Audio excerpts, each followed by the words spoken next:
Programa Novo Alvorecer, trazendo boas novas para você. Uma realização Assembleia de Deus de Caratinga. Olá, meus irmãos, que a graça e a paz do nosso Deus esteja com você. Esse é o programa Novo Alvorecer, chegando mais uma vez para te abençoar. Uma realização da Igreja Assembleia de Deus, Templo Central, em Caratinga, Minas Gerais. Você que nos acompanha pela TV ou pela internet, a gratidão do nosso coração pelo seu carinho e pelo seu prestígio. Hoje o programa é com o conteúdo da lição de escola bíblica dominical e nós vamos bater um papo aqui muito interessante sobre uma das funções do sacerdote no Antigo Testamento, baseado no livro de Levítico. Nós vamos ao intervalo rapidinho e a gente volta já para nós iniciarmos aqui o nosso bate-papo.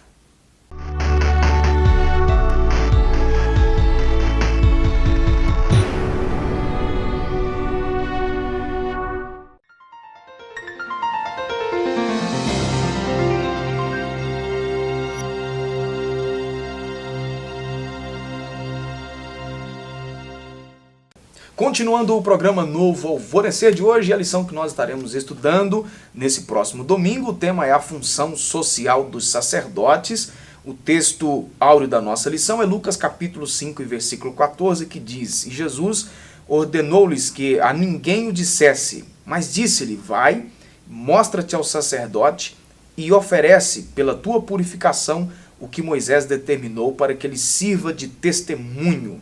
A verdade prática da nossa lição de hoje diz que as funções do sacerdote iam além da liturgia. Sua principal obrigação era zelar pela santidade e pureza do povo de Deus. Aí o texto bíblico que nós estaremos trabalhando será Levítico capítulo 13, do versículo 1 até o versículo 6. Comigo aqui para me ajudar, Joás. Bem-vindo, Joás, mais uma vez. Amém. Deus te abençoe. Bom te ter aqui de novo. Animado para o assunto de hoje? Claro. Certo? Então vamos lá. Interessante aqui que a gente, preparando aqui para o nosso bate-papo aqui, como o comentarista coloca na verdade prática, ia muito além do culto, né? Muito além do culto, né? O sacerdote, ele não só ministrava o culto, mas ele fazia parte do cotidiano, né? Da nação de Israel. Ou seja, acabava que assim, num português bem corriqueiro, e dava pitaco em várias outras áreas da vida dos israelitas, tipo isso, né? Tipo isso. Você vai ver aí até casos de doença. Construção de casas. Caso um tipo de mofo, um tipo de coisa que acontecia na casa, chamava o sacerdote. Era ele que ia cuidar da purificação e tal. Até isso. Até isso. Cabia ao sacerdote. Ver o que é, do que está acontecendo. Certo. Aí o autor diz aqui na introdução que além de zelar pelo culto ao Senhor, o sacerdote tinha como função inspecionar a saúde de Israel, fiscalizar as moradias, regular a vida social e também, que nós não citamos aqui, jurídica, né, que funcionava em uma espécie aí de um juiz. O Sinédrio, por exemplo, né, ele vai julgar causas assim, de forma jurídica mesmo, né, fazer cumprir a lei, né, ia fazer cumprir a lei, ia fazer a lei valer, né? A gente vê isso muito atuante cá nos dias de Jesus, né? Não era só anunciar a lei, ele fazia a lei se cumprir, a lei valer. Na marra, né? Certo. Aí nesse sentido, então, eles podiam ser vistos também como médicos, sanitaristas e juízes. Tudo ao mesmo tempo. Aí a palavra sanitarista é uma bem comum dos nossos dias, a gente veio... Que aí hoje acaba sendo um órgão público, né? A vigilância sanitária, a gente vê aí a atuação aí, por exemplo, no combate aí a algum tipo de problema, né, da sociedade, como o caso da dengue e alguns outros, né? Isso aí na época, lá em Israel, na época da lei, né, em Israel, era a função do levita, do sacerdote. Né? Eu tenho um hametz, que eles chamam, né? Eu tenho eles chamam hametz, fermento para tudo, né? Tanto aquela sujeirinha que dá no meio dos azulejos que a gente tem hoje, né? Aquilo para eles é hametz, né? Então, essas coisas que aconteciam assim, de mofo, de qualquer problema na casa dessa natureza, de fungo, de alguma coisa assim, que surgisse, tinha que chamar o sacerdote para ele ver o que é, né? Aí ele ia inspecionar a casa, ia dar o diagnóstico, isso aqui trata disso, você vai tratar assim, vai cuidar assim, vai limpar assim, para purificar a casa. Era tudo função do levita. Certo. Aí, dentro das funções clínicas, os israelitas corriam o risco de transmitir à próxima geração enfermidades como a lepra, que era, no caso, a doença mais temida da época, né? Aí tem a inspeção da lepra, que nos tempos bíblicos, como eu disse, que era uma doença que causava uma repulsa, né, devido ao aspecto aí, feio, né? Se é que pode ser dito assim, e também por ser uma doença contagiosa. Aí, se Deus não curasse, que a gente vê no Antigo Testamento o caso de uma pessoa só que foi curada, né? Foi, no caso, o Naamã. Naamã, tá, segunda Reis aí, tá citado aí na Exatamente, segundo Reis 5. Segundo Reis 5, do 1 ao 4, né? E nem Jesus vai citar esse texto, né? Jesus vai citar esse texto, que tinha muitos leprosos nessa época, mas só o sírio Naamã foi curado. Jesus vai fazer essa citação. E você vê no Novo Testamento com mais frequência esse tipo de cura. Porque a lepra, além desse aspecto que você falou aí, né, de ser um negócio feio, né, era incurável. Né, se Deus não curasse... Esse número maior de cura do leproso no Novo Testamento, aí a gente vê isso aí acontecendo por uma intervenção direta de Jesus. Será que seria uma forma de demonstrar que Jesus estava atuando de uma maneira superior aos profetas? Superior à lei, superior ao sacerdócio levítico, superior a tudo, né? A tudo isso que passou, que apontava para ele, né? Ele chegou a dizer, está citado aqui em Mateus também, né? Mateus 10, Mateus 11, 5, certo. Que ele comissionou os apóstolos, né, a ir curar os enfermos, expulsar demônios, limpar, né, os leprosos. Certo. Sobre a inspeção clínica, a gente viu que a inspeção da lepra, né, ou seja, quer fazer esse diagnóstico aí num sentido aí de prevenir, né, e não no sentido aí de cura, né, prevenir para que a pessoa ficasse isolada, evitasse o contágio, né. A gente fez a inspeção clínica, que Deus encarrega então o sacerdote inspecionar a saúde pública de Israel. Sempre que alguém apresentava algum sintoma de lepra, deveria encaminhar o sumo sacerdote para ser examinado. De acordo com o diagnóstico, o paciente era declarado limpo ou impuro. Se constatada então a doença, era imediatamente separado da comunidade para evitar então uma epidemia. Porque hoje a lepra existe ainda hoje. Com outro nome, né, que é a hanseníase. Mas é tratável, né? A medicina já deu conta dela, né? Mas nesse contexto aí, muitos tipos de doença de pele eram chamados do mesmo nome, de lepra, né? Recebia o mesmo nome de lepra, né? Não é porque a gente entende, quando a gente lê esses textos bíblicos, né, mais antigos assim, a gente entende que é só aquela lepra que a carne cai, né, fica aquela coisa exposta. Quase igual um zumbi, né? A gente entende que é aquela lepra, mas ela se manifestava de várias formas, né?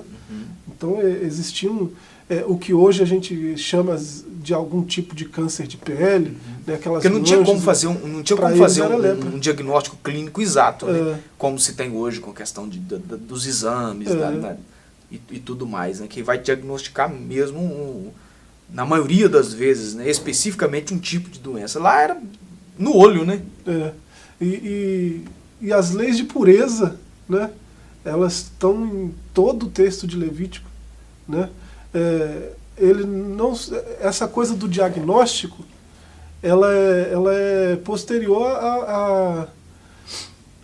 ao ensino sacerdotal de pureza. Eles ensinavam o povo a ser puros, eles instruíam o povo a se manter puro, né?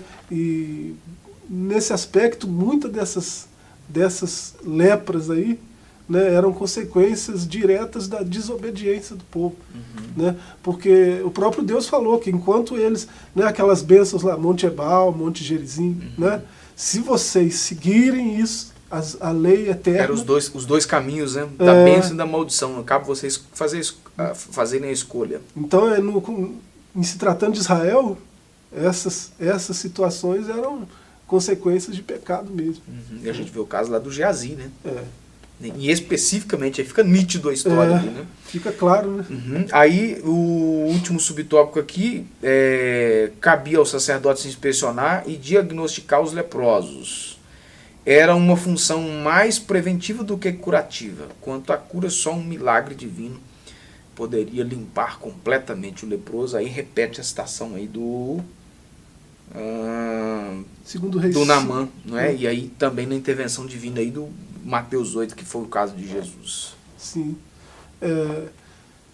Interessante essa cura que Jesus faz de um leproso, né? Que eu não sei se é Mateus que vai citar, que ele, antes de curar a lepra, ele toca, né? Se foi um beijo, se foi um abraço, qual tipo de mão, sabe lá que foi, né? qual tipo de toque que foi, mas ele tocou um leproso. Isso para o judeu era algo inconcebível, né? E Jesus, ele fez muito disso, de quebrar paradigmas, né? De quebrar preconceitos, né? Você imaginar naquele contexto social, né? Um rabi, um mestre da lei, tocando um leproso, né? Antes dele ser curado da lepra, era um negócio fantástico, né? E você vê que, fazendo isso, ele, antes de curar a lepra, está curando o emocional do sujeito. Você imagina alguém, naquele contexto, a lepra não tem cura. Ele está lá capinando seu campo ou fazendo seu trabalho, seja lá qual for. De repente ele não sente mais a ferramenta, não sente mais o instrumento de trabalho, né? Ele chega em casa, vai abraçar a esposa, não sente mais, porque o leproso, ele perde o tato, né? E ele vai ter que se afastar. Quanto tempo ele ficou afastado do contágio, do contato, né? Quanto tempo ele ficou afastado, né? E a primeira coisa que Jesus faz é trazer ele para perto, né? Abraçar tá certo.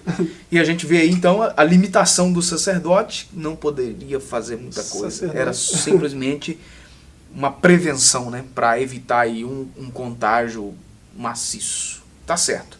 A gente vai dar uma pausa aí, segura aí. Você de casa, não saia daí também. Programa Novo Alvorecer, volta já.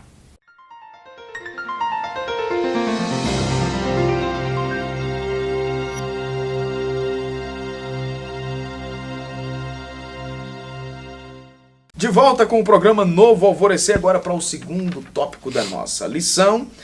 Nós falamos aí sobre as funções clínicas do sacerdote e nós vamos falar agora das funções sanitaristas do sacerdote.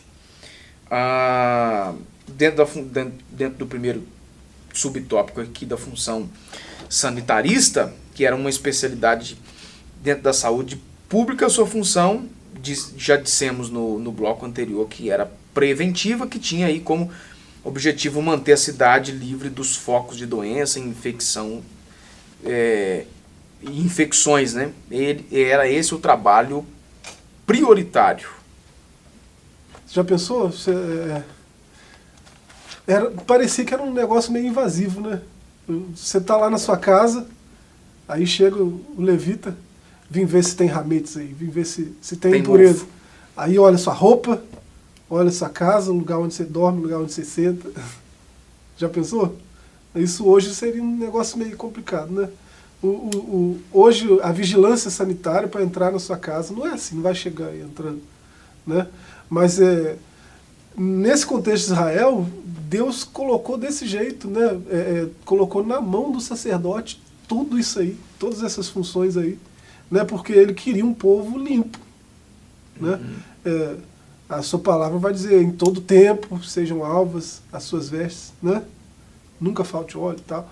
Mas em todo tempo ser alva está fazendo referência à pureza, né? Deus quer um povo seu, especial, zeloso de boas obras. Esse povo que é de Deus, né, que se chama pelo seu nome, precisa povo de cuidado, Deus, né? tem que ser um povo limpo. Né? Quem ia cuidar disso era o sacerdote. Havia, por exemplo, uma especialização, por exemplo, do sacerdote? Esse aqui entende mais disso aqui para fazer esse diagnóstico, ou era uma especialização obrigatória para todos? Esse tipo de coisa todo levita tinha que saber, né? Mas é claro que eles eram organizados, né? Sobretudo depois da construção do templo, então, né? No tabernáculo a coisa estava começando ainda, né? Mas você vai ser o levita que vai profetizar com harpa, você vai ser o levita que vai profetizar com adultos, você vai cantar. Não, você vai ser o levita que vai cuidar disso, você vai cuidar daquilo, né? Todos eles sabiam fazer tudo, mas as funções foram sendo divididas, né, com o decorrer do tempo, né? Até teve funções que apareceram depois, né, com o decorrer do tempo. O levita como o sacerdote levita como músico, por exemplo, surgiu depois com Davi, né? Ele instituiu, pegou 3 casas, fez turnos, né? Cada um com seu turno, e para o louvor nunca acabar, nunca cessar, né, no templo. Então foram surgindo outras necessidades e foi se acomodando, né? Os levitas foram abraçando essas outras causas, né? Mas aí nesse contexto aí era um negócio, todo mundo tinha que fazer, todo sacerdote tinha que saber fazer isso aí. Além da inspeção física, né, de pessoas, tinha também a da casa, como já foi citado, que era aí, dava mais o sentido aí do mofo mesmo, né? Que era manchas verdes ou avermelhadas, né, que apareciam aí nesse contexto. Então, sempre que isso ocorria, o proprietário era instruído a recorrer ao sacerdote, que após examinar o imóvel, ordenava o seu despejo para que a praga não se espalhasse por toda a propriedade. Se fosse mandar todo morador embora hoje por casa mofada, né, ia ficar complicado, né? Mas é um negócio que deve ser cuidado, porque isso aí acaba gerando doenças, né, respiratórias principalmente, seríssimas, né? E aí, caso a casa nesse caso então a casa era interditada por 7 dias, caso a praga não cedesse, as pedras contaminadas eram retiradas, as paredes raspadas. No último caso, o sacerdote tinha autoridade para mandar demolir a casa. Você vê, se você trouxer uma aplicação, né, para a vida prática disso aí, né? Por que a gente está comentando Levíticos? Por que a gente está falando sobre Levítico, né, falando sobre pureza da casa? A casa tem que ser pura também, né? Você pode aplicar isso na sua vida pessoal, né? Não dá para você se dizer servo de Deus, se dizer filho do Deus Altíssimo e viver em meio à bagunça, né? Em meio à sujeira, né? O tempo todo sujeira, bagunça, né? E aquilo parece que não te afeta, mas Deus sabe que aquilo te prejudica. De alguma maneira, Deus sabe. Então Ele vai mandar você eliminar o que está prejudicando, lançar fora, né? Se purificar do que é ruim, né? Certo. E aí, por último, nós temos também a lepra nas vestes, que as vestes que eram um determinado tipo de mofo, né? Que a gente sabe como um tecido, dependendo da forma com que ele foi armazenado, né? Dependendo da forma com que ele foi guardado, sei lá, vai gerar algum tipo de mofo, algum tipo de fungo, e igualmente nocivo à saúde. Aí de imediato a roupa deveria ser levada ao sacerdote. Se a praga mostrasse resistente, e aí você pensa comigo numa época que não tinha o que a gente conhece hoje aí de formas de lavagem, né? É um contexto de deserto, não né? A gente não tinha aí o sabão do jeito que a gente conhece hoje, né? O alvejante do jeito que a gente conhece hoje, água sanitária, cloro e por aí vai. Claro. Existiam meios de purificar a roupa, né? De limpar. Se mostrasse resistente, aí eu concluo que, desculpe, deveria então ser queimada. Queimava a roupa, levava lá para fora do arraial ainda, né? Queimado em qualquer lugar, né? E queimava. Eu vou diagnosticar aquele terno que você estava domingo com fungos, Joás. Que isso. Eu quase não uso terno, cara. Não é? Tá certo. Joás, isso aqui eu fico pensando na quantidade de conhecimento que alguém tinha que ter, que o sacerdote tinha que ter para cuidar do serviço. Era muito serviço, muita né? coisa. Era muita... Isso fala com a gente, né? Que a gente precisa estar melhor preparado do que se imagina. Quem está na obra tem que estar apto para tudo, né? Isso aí. Eu escrevi um artigo outro dia, você leu, vou fazer menção dele aqui, porque a gente está no programa de TV, para uma revista. E eu falei que, já que é importante a consciência da vocação, constitui também-se importante, na mesma importância, né? Estar preparado para o exercício dessa função? Preparado a qualquer tempo, né? Aliás, eu li o artigo, eu sei. Pois é. Qualquer tempo, né? Isso aí. Beleza. Vamos dar uma pausa aí. Você de casa, não saia daí. A gente vai voltar para o último bloco do nosso programa.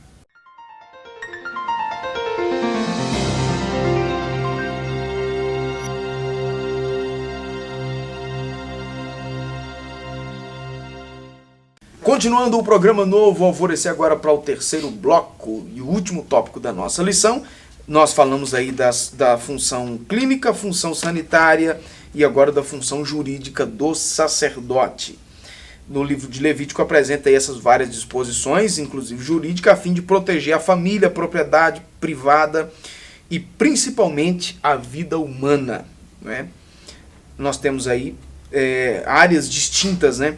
A proteção da família, da propriedade e da vida. Primeiro a da família, que era o objetivo de manter a pureza e a legitimidade no relacionamento familiar. O Senhor, por intermédio de Moisés, proíbe então os israelitas e fazem algumas proibições que, até mencionar elas nesse tempo, algumas delas acabam criando um certo desconforto e oposição de algumas pessoas por razões aí, né, humanistas e tantas coisas aí, por desclassificar mesmo o texto bíblico, por ignorar, enfim, e talvez aí por achar que o texto é muito antigo. Aí eu uso aqui uma frase do Billy Graham, né, que a Bíblia é mais atual do que o jornal que vai circular amanhã.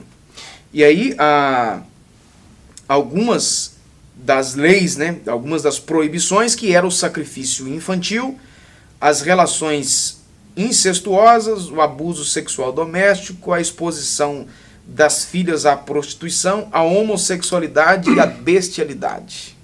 Já pensou? Essa lista aí é terrível, né? Tem coisa aí que parece que é dos nossos dias, né? Do nosso tempo. Você vê o que o Billy Graham falou, faz todo sentido aí, né? Se imaginar incesto, né? Homossexualidade, parece que isso nasceu ontem, esse negócio de homossexualidade, né? É o assunto da moda, né? E Deus já estava poupando Israel dessa má vontade, né? Má vontade é um termo conhecido na escolástica, né? Para essas práticas aí, nessas práticas aí. E a preservação da família, né? Parece que nunca foi tão urgente quanto é hoje, né? Tem gente nadando maré contrária a essa, né, querendo destruir a família, né, e o objetivo é esse mesmo, destruir a família, né, que destruindo a família eles conseguem os objetivos que eles querem, né, que é controlar a massa, que é dominação, né, aí destruindo a família eles têm o que eles querem. Então o primeiro alvo, né, dos que pregam aí essa cultura de morte tão atual, né, é isso, é destruir a família. E a palavra, que até era incumbência dos sacerdotes também, né? Zelar pela família, né? Ela vem de encontro a isso aí, né? A família é o primeiro alvo de preservação, né? Do povo de Deus. Né? Certo, porque todos os demais princípios começavam dentro de casa, né? Isso. Ou seja, a cultura, a vida espiritual, religiosa, não é? O filho tinha que ser ensinado no caminho do Senhor. Né? O menino, desde da idade do entendimento, né? Desde que começa a se entender por gente, já era guiado, né, na palavra, já aprendia. O primeiro livro que um judeu aprende é o Levítico, né? Então já era guiado. Ou seja, havia toda a ordenança, né, de colocar escrito no umbral da porta e tal, né, na testa, no braço, aquele negócio todo. Então, ou seja, de onde que partia isso aí tudo? De dentro do ambiente familiar, né? É a educação, né, do filho. O filho não podia ser rebelde. Né? O filho rebelde rebeldia era pecado de morte. Né? Deus quer preservar a família, então a família tem que ser cuidada, tem que ter uma atenção especial, tem que ser preservada. Né? E acaba sendo ainda, né, Joás? A gente vê aí, por exemplo, não é a minha praia. Né? Cada um tem que entender o seu chamado. Não é Claro. o meu forte nisso aí. Mas, por exemplo, eu já fui algumas vezes dentro do projeto evangelístico que a nossa igreja executa na penitenciária aqui de Caratinga. E você vê lá uma boa porcentagem de quem está lá cumprindo as suas penas são filhos de gente que frequenta a igreja, né?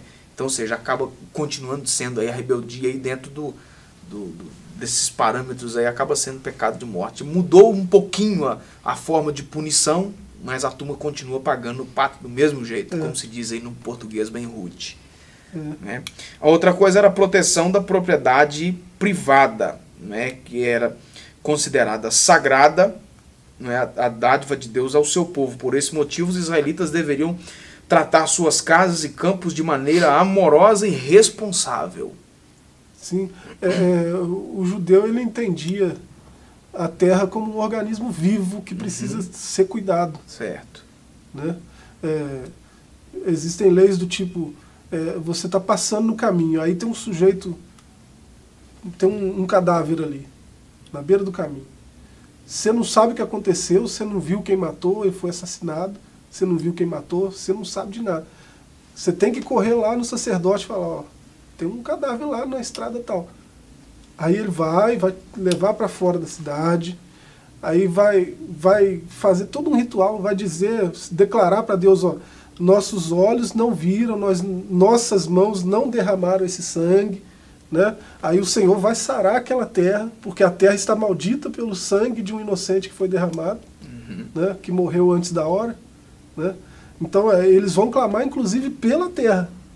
Né? Não é à toa que o próprio Deus fala, o sangue do seu irmão clama por mim da terra. No caso lá do Abel, né? A terra é um organismo vivo. Né? Nesse sentido, se a gente pensar nisso, o que a gente tem feito com a terra, né?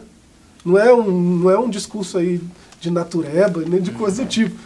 Isso é bíblico, né? A gente tem que cuidar da terra. Isso foi ordem que Deus deu já para Adão lá no princípio. E ela não mudou. Né? Por último aí, também a proteção da vida. Cabia ao sacerdote inspecionar a edificação da casa, a criação de animais, preservação da mulher grávida, do filho que ela trazia no ventre. Enfim, a vida nas Escrituras é sagrada. O dom é um dom de Deus, um dom do Criador de todas as coisas. Zelar pela vida, né? Inclusive, acho que é Salomão que chegou a escrever, né? Que o justo zela pela vida dos seus animais. Você, né? Você já deve ter tido, eu acho que você não tem animal nenhum em casa, mas você já deve ter morado perto de gente que tem, né? Tem gente que você olha assim, é crente, mas aí ele tem aquele bichinho, não cuida do bichinho, né? O bicho passa 20 horas sozinho, né? E fica lá abandonado, sozinho, né? Às vezes passa fome, passa sede, né?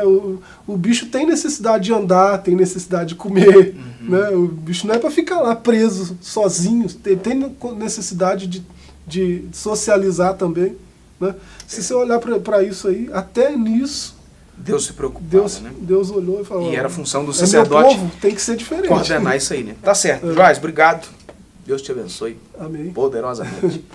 Você de casa também, a nossa gratidão por ter acompanhado a nossa programação. E eu terminando aqui o programa, eu deixo aqui um convite para que você participe conosco de um de nossos cultos aqui em nossa igreja, na Assembleia de Deus Templo Central, em Caratinga, Minas Gerais, Rua Princesa Isabel, 52, no centro da cidade, culto terça, quinta e domingo, às 19 horas. Fique na graça e na paz.